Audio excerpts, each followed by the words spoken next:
राज्य में नुआ मुख्यमंत्री नाम घोषणा होईछि। मुख्यमंत्री मोहन माझी नाम बीजेपी घोषणा करिछि। या सहित राज्य में दुई उपमुख्यमंत्री नाम घोषणा होईछि। फल 25 वर्ष पर ओडिशा पुणी उपमुख्यमंत्री पाइछि। उपमुख्यमंत्री भाव में प्रभाती परिडा और केवी सिंहदेव नाम घोषणा कर ओडिशारे शेष थर पर 1999 मसीह बसंत विश्वाल उपमुख्यमंत्री होते। से ओडिशार शेष उपमुख्यमंत्री थे। ओडिशा इतिहास रे 3 उपमुख्यमंत्री रही। नंदिनी शतपथी मुख्यमंत्री थिया बेले नीलमणि राउतराय उपमुख्यमंत्री रही। सेहीपरि जानकी वल्लभ पट्टनायक सरकार समय हेमानंद विश्वाल और बसंत विश्वाल उपमुख्यमंत्री रही।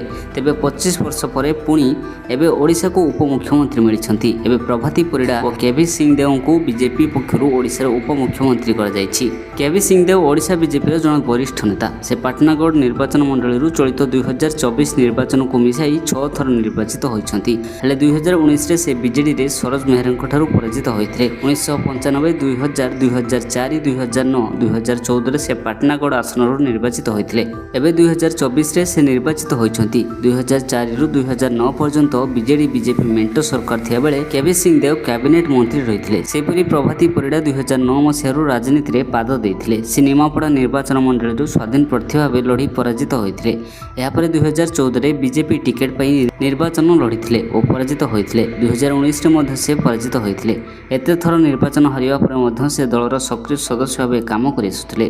2024 दल तांको ऊपर भरसा कर टिकेट देथिला। से विजयी होते। प्रथम थर विधायक होगा सहित से उपमुख्यमंत्री पद पाइछंती।